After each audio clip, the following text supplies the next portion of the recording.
បងប្អូនគាត់រថ្នាំជ្រលក់ស្នាញ់ពណ៌ទឹកប៊ិចចាឥឡូវមានវិញហើយមួយរយៈមុនគឺដាច់ stop រៀងយូរបន្តិចពណ៌ទឹកប៊ិចណាចាតែឥឡូវយើងយកចូលហើយអញ្ចឹងសម្រាប់បងប្អូនណាដែលគាត់ត្រូវការថ្នាំជ្រលក់ស្នាញ់ពណ៌ទឹកប៊ិចគឺមានហើយវគ្គនេះគឺយើងឡើងពណ៌ទឹកប៊ិចមកគឺលក្ខណៈទឹកប៊ិចចាស់ចាមិនទឹកប៊ិចដូចពីមុនទេណាពីមុនទឹកប៊ិចជាងសលេតជាងនឹងតែវគ្គនេះទឹកប៊ិចចាស់ប៉ុន្តែពណ៌គឺស្រស់ស្អាតហើយប្រភេទថ្នាំនេះដូចខ្ញុំធ្លាប់បង្ហាញជូនបងប្អូនអញ្ចឹងចាការជ្រលក់ឬការប្រើប្រាស់អីបងប្អូនអត់បាច់ភ័យបារម្ភទេចាប្រភេទថ្នាំនេះគឺធ្វើឲ្យពណ៌ស្នាញ់ដែលយើងប្រើហ្នឹងគឺធ្វើឲ្យពណ៌វាស្រស់ស្អាតចាសាច់ស្នាញ់អត់រឹងទេហ្នឹងហើយជាប្រភេទថ្នាំដែលអត់មានក្លិនឆួលចាហាក់មាន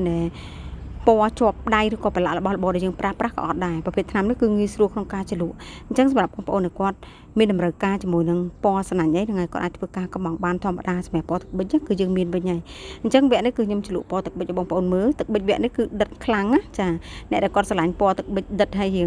ជាងពណ៌ចាស់កាលមុនពណ៌យើងរៀងសលេតជាងហ្នឹងតែវគ្គនេះគឺយើងមានពណ៌ចាស់ហើយអញ្ចឹងសម្រាប់អ្នកដែលគាត់ចង់បានពណ៌ចាស់អីហ្នឹងហើយគាត់អាចធ្វើការកំងបានហើយមាននៅកន្លែងស្រាប់អញ្ចឹងអីវ៉ាន់របស់ខ្ញុំឥឡូវគឺខ្ញុំប្រើប្រព័ន្ធ system សម្រាប់បងប្អូនគាត់ត្រូវការអីវ៉ាន់ផ្សេងៗដូចជាថ្នាំស្នាញ់ឬក៏ដូចជាស្ទួយអនងឬប្រភេទថង់ត្រីរបស់ងាយបងប្អូនអាចចូលធ្វើការកំងដោយខ្លួនឯងបានកំងគឺទូទាត់នៅក្នុងប្រព័ន្ធ system ហ្នឹងចាយើងនឹងធ្វើការរៀបជូនបងប្អូនដូចខ្ញុំរៀបចំក្នុងឆាតដូចគ្នាតែគ្រាន់ថាសម្រាប់បងប្អូនគាត់កំងស្នាញ់អីអាហ្នឹងព័ត៌មានគាត់អាចធ្វើសួរបញ្ជាក់បាននៅក្នុងឆាតឬក៏ Telegram ឬក៏ WhatsApp តែសម្រាប់អ្នកដែលគាត់មិនមានពេលវេលាគាត់ត្រូវការ order ពិសេសមកចាស់ៗហ្នឹងហើយអាចចូល order នៅក្នុង link ខាងក្រោមវីដេអូហ្នឹងបាន